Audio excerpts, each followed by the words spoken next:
creator of Escape from Tarkov watches you? I know that you're waiting for the next drops. I know that you want some Malonka chocolates, the water, the crackers. Oh, crackers, I mean like the food crackers, of course. And different kind of in-game stuff. Okay, first of all, I don't think he watches me, but I think he's just aware of the meme of what's going on Twitch. But maybe he does. I don't know. I do love fucking Tarkov. I think it's like, even, dude, Tarkov is such an incredibly well put together game. It's fucking mind boggling that they were able to do such a insane thing. Thank you, Cash Out, for the 69 gifties. Yeah, it finally worked, Hassel. Debate searches earn media and exposure. It's synergy for TV online personalities.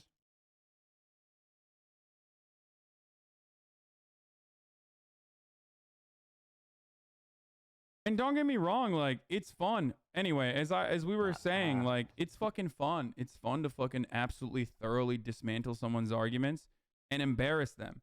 But, you know, I need you to understand that that is basically the end all be all. Okay? That's it. It's just thoroughly people straight up starting to lie at this time of the day. I don't sound like a fire truck. I am not a weeb. Okay, dude. Why did I catch a stray on this? I am not a weeb. Everybody knows this. A day or two after your ban, they sent out an in-game care package of 2 packages of crackers. Wait, really?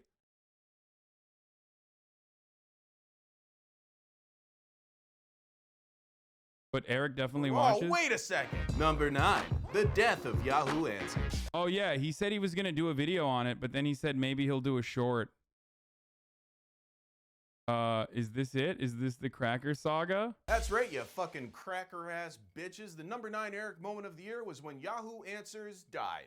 That's right, we had to say goodbye to Yahoo Answers. It's very... Oh my god, I can't believe he said that. What the fuck?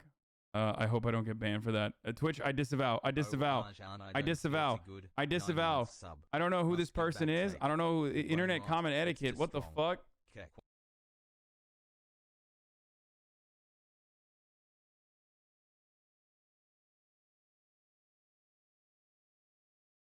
I'm so sorry. Rat body.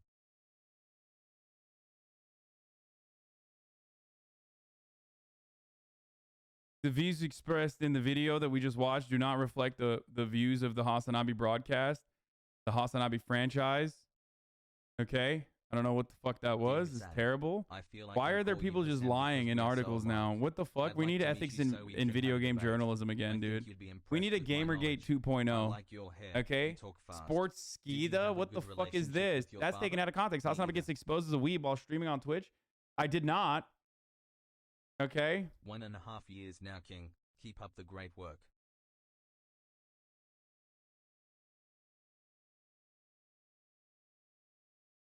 Under esports, we protect the white race in this broadcast. Yeah, dude, my white community is white as fuck, dude. We did the polling. This is the fucking. This is literally the. This is a blizzard. Okay.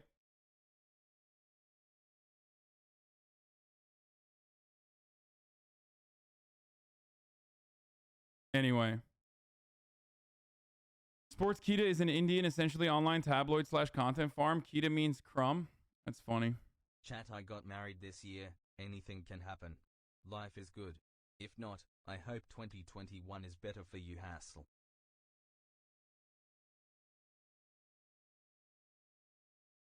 What percentage of your viewers are white? Like 90, dude. No, I'm just kidding. No, we said Caucasian. There's a lot of like white Hispanics and Middle Easterners and shit like that that also had to put themselves as white. But, you know.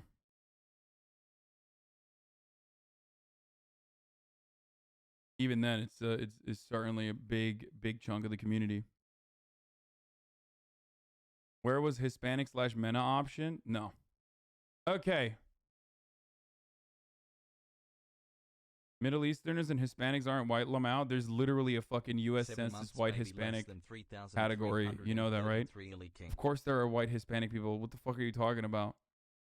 What do you mean, dude? You know, where do you think Spain is, dog?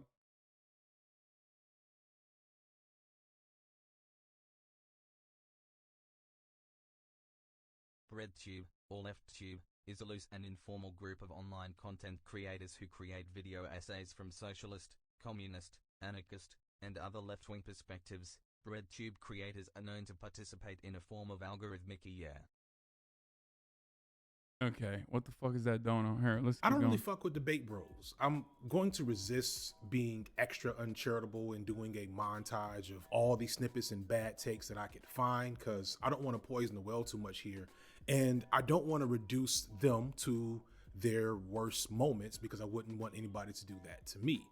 And furthermore, to be charitable, I don't individually think that these are bad people or even that they need to be ousted from the left. I think that that very concept of ousting people is part of the problem, really. And who am I to do that in the first place? I'm a near 40-year-old boomer. And to be fair, I think some of the issues with debate bros are We're gonna watch emblematic TikTok in a of second. the problems of online left and LeftTube as a whole. See, if the origins of BreadTube or LeftTube were greatly to offer counter arguments to racists and fascists and to be venues for de-radicalization for mostly young straight white men. Speaking of boomers, let's go. Boomer solidarity, brother. That's right. I got my white monster out. Sipping on that. Is Leftovers returning? Yes, of course. Sipping on that boomer juice. Yay, yay. Love me that. You know, they feed us poison and then they take away our cures, brother. Fucked up. Yep. Cracked it open. You got to buy them at the gas station. Makes it better. You know what I'm saying? Don't appropriate trans culture with that white monster. Wait, white monsters is trans culture now? I thought it was like gas station white boomer culture. Like, if this was a war of sorts, then the debate bros were the frontline fighters in those battles. While Philosophy Tube and H-Bomber Guy were the generals providing high-level and in-depth arguments against these fascist ideologies, the debate bros were the skirmishers and the foot soldiers. It was Destiny and Hasan this and is so Volshin, Xanderhall, and probably some others that I don't know about, who thrashed at the forefront. Oh my God, he put me with those guys? What the fuck? Okay, now I am taking offense. Are you joking, dude? What the fuck? I just straight up caught a stray for no reason, dude. Regularly debating with professed white supremacists and other deplorables, battling for the souls of their fellow edgelords. And all snark aside, I'm not gonna poo-poo the role that plays in leftist discourse. I do think you need people with lived experience on the forefront of such a movement, engaging with their peers in a way that people outside of that group can't do. You need that to support the growth out of harmful and destructive ideologies. That's partially the basis for this channel. I was not always a progressive and forward-thinking intersectional scholar about gender and masculinity and feminism and whatever else. It took me to spend time dismantling toxic masculinity and patriarchy within myself to get to this point. And I think as a man with lived experience who understands the nature of black masculinity, I am better equipped than my black female contemporaries for engaging with this group. But there should be some parameters. See, debate bros, much like the warrior classes that they play in their RPG games, don't know how to do much else but fight. And their viewers tune in not to really learn anything. Wait, we literally agree 100%. Except for the fact that he thinks I'm a debate bro. I just explained that, like, it creates an unnecessarily toxic space that's not good for education and learning. One of the moments that I realized, like, the blood sports only attitude was really impacting me and my community in the direction that I wanted the community to head towards was when I had Ryan Grimm on the broadcast. Ryan Grimm, for those of you who don't know, is the Washington, D.C. bureau chief for The Intercept. He has done tremendous amounts of work intercepting, intercepting documents and covering the news. Sometimes like covering the news in a way that is incredibly productive and literally changes the course of politics, right? And when I had him on the first time, I had homies in the chat being like, debate him on this, debate him on that. And I was like, motherfucker, we're not here to, this isn't like a debate time, okay? This is learning time. Like, sit the fuck down. That was definitely the straw that broke the camel's back, where I was just like, it's over. Like, from this point on, I'm not interested in this kind of fucking toxicity at all.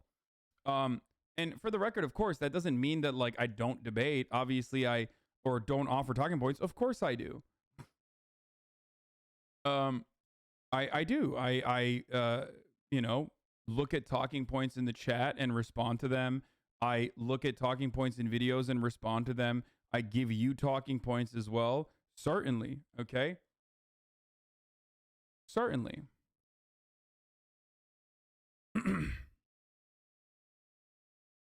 But that is not the end all be all of my content or my commentary.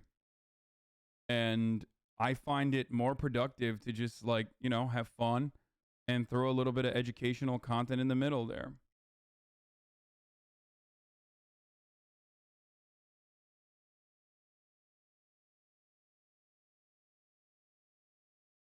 Didn't you purge the community at like 5K concurrent viewers and then at like 10K, like in the end of 2019? Yeah, I've done a couple purges.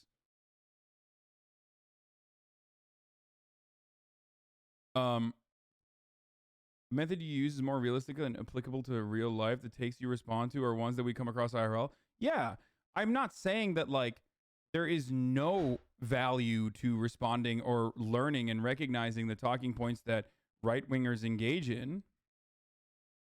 Okay? Of course there is.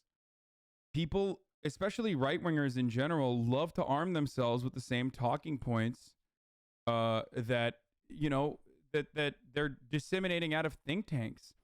They're very well organized. That's why when you talk to like, unless you're talking to like a total dumbass right-winger, you're going to hear some fucking takes that you will hear from Ben Shapiro verbatim. So there is value to learning what those talking points are and understanding why they're fucking stupid. You kind of get forced into being a debate, bro. If you're on Twitch, 30,000 people versus one can never be a full discussion. It always turns into a short get own answer. Yeah.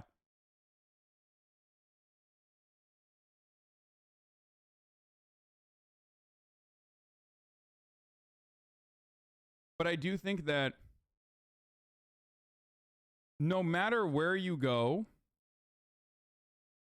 no matter where you fucking go, if you value the blood sport, and you think that like debates are peak intellectual content, then you're always going to arrive at like debating fucking pedophilia and shit like that, you know, incest. Like that's the kind of unproductive weirdo shit that you engage in because you're running out of content. It's the only thing you fucking care about is debates. Then you're always going to literally end up debating that in the end because like there's nothing else to debate on. Okay? Or being able to say the N-word or the cracker saga, all this other shit. So to me, that's not interesting at all, number one. And also, it's certainly not productive. I would literally rather watch fucking MasterChef and, you know, have quick little quips here and there and offer a broad variety of content to different folks from all different kinds of backgrounds and perspectives than to fucking constantly and consistently pigeonhole myself to doing shit like that.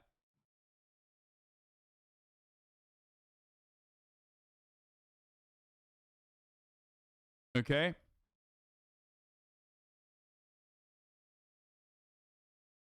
What is this? The Radical Wolf? Like, it's way chiller when you're like 10, 11, 12 than when you're a fucking baby. You're like, wait, the baby can't do anything. It literally can't do anything. What is this? Oh, great. You know how to walk. Oh, what a big deal. Oh, my God. Well, I do it every day. Fuck you.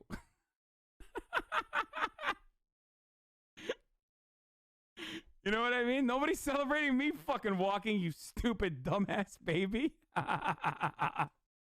Exactly. Exactly. I just owned the babies. I just debated a baby and I owned them in the marketplace of ideas. Then why do we have presidential debates if it's not effective? Why the fuck do we do it? By the way, this is the reason why I respond to people in the chat regularly, because there are people that are coming in new. And this is the reason why I haven't talked about debating debate culture for a while, but it's good to like rehash what my principles and perspectives are in this. Because many people are not like you. They're not watching every fucking day. So it's important to like educate as many people as possible. The reason why we have presidential debates is because money, okay? It makes money. That's it.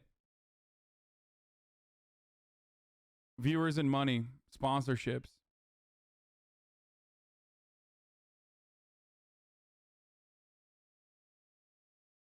That's it.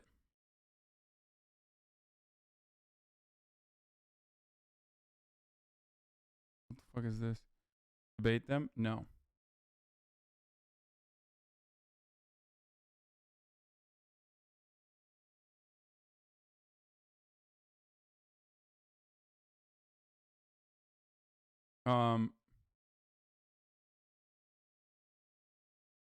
Like that doesn't mean I don't do any debates at all, by the way. I mean, I'm still open to fucking debating people. It's just like on my terms, you know?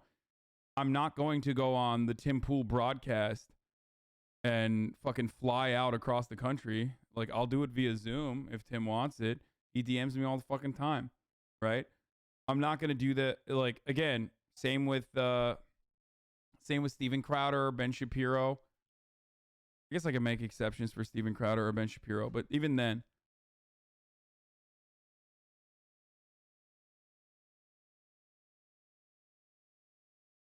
And ultimately, here's the other thing. Even if you end up losing the rhetorical side of a debate, you can still functionally make it seem as though you won by having a very active community of shitters who literally clip out like a more sensationalist moment from that conversation where you tried to get someone to agree to something that maybe they don't even believe personally, and then fucking consistently spam that shit everywhere. And the side that does that more effectively, and this is like straight up alt-right blood sport era politics, this is what people used to do all the time, whoever fucking clips and ships harder is actually fundamentally the winner of that debate.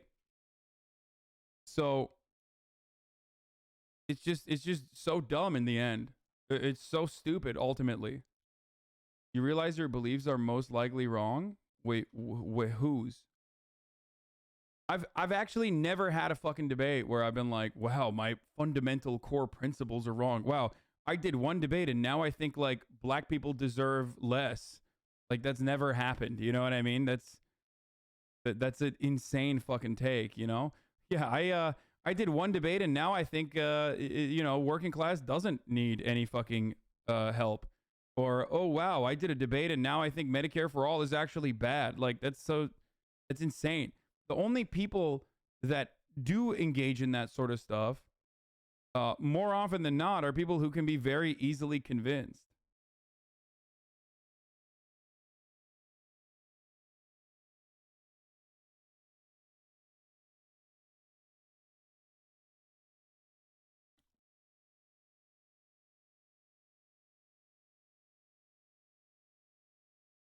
Liberals think everyone lacks their material grounding for their worldview. Yeah, that's the other thing. Like, debates are good for reactionaries because they can reinforce a white supremacist attitude, for example. Debates are really good for liberals as well, who care more about the status quo and civility than the actual morality of certain you know, certain policy outcomes, right? And if you're of that mindset, then yeah, you probably love debates. It's a wonderful fucking thing to appreciate because You have a steady stream of people who are constantly telling you that you're right, and also that you are actually smart, and people simply don't understand how smart you are. That's the other thing. Like, it's fun and cool to think you're like actually intelligent, because man, I watched a fucking debate, and the guy that's like very clearly and cohesively explaining my worldview in a better way than I could have, especially even in an under pressure situation, he agrees with me, so I must be smart. Meanwhile, the motherfucker that's doing that is more often than not even smart. Okay, they just appear to be. And this is me as well. Don't get me wrong. I mean, certainly.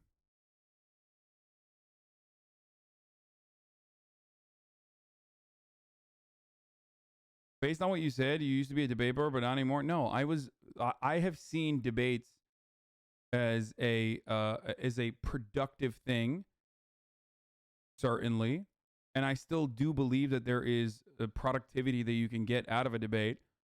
But other than fucking clout, there's really not much from a content creator's point of view to engaging in debates regularly. Straight up.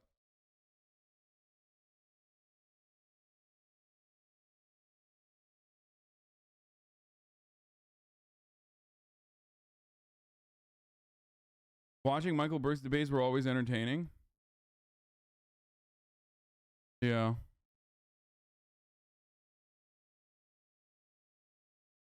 Dude, seeing you make a good point and call you a debate lord. Look, here's the thing. I stand for something, and I am a very passionate person. So my impassioned way of communicating my ideas doesn't necessarily make it conducive to like functionally win debates. You know what I mean? Because whichever side seems to be more hysterical is automatically losing in every debate.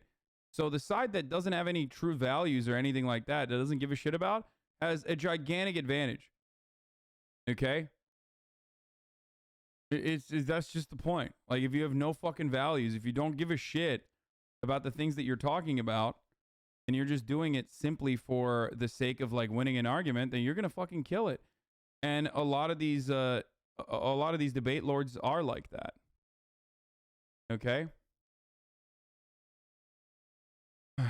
Or people that can control emotions. Yeah, totally. So many people. Yeah.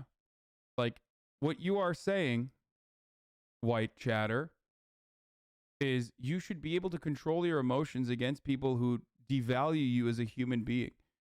Like, or your friends.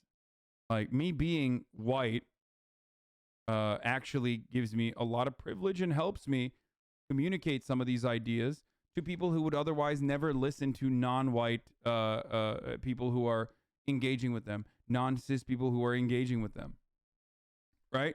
But even then, I still get fucking passionate, and I can't hold it in when someone is like straight up advocating for, I don't know, things that come from the underlying premise that they believe black people are inferior, for example. Like, how the fuck am I gonna hold my shit in a situation like that? You know, look, I don't agree. You must be white. I am white. Leftists are fucking trash. Cry equals win. Kiss equals win. Vegans are cancer. This is the intellectual giant here. Like, and the funniest part about this is that I used to pull people like this from the chat and fucking dismantle them and thoroughly embarrass them. And it made me feel really good. And the thing that they would always used to do is like, well, that guy was a dumbass. Bring in a smarter person, me. And then I would bring the smarter person, and then he would look like a dumbass. Okay? And then another person would say, hey, bring this person in. That guy is a fucking idiot. He's not a good representative of conservative ideas. Bring me in. And then I would bring that person. And then that person would look like a fucking idiot too. And never did they ever recognize that, like, maybe they were all dumb. Especially because I'm a dumbass. But at least I'm a dumbass who recognizes that they are a dumbass. You know what I mean?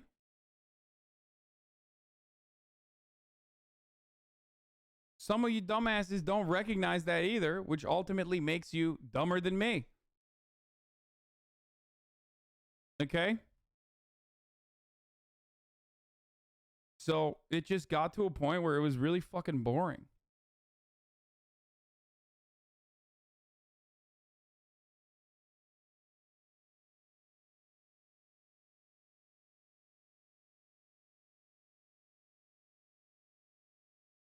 How is she so bad at this? Yeah, I saw this morning.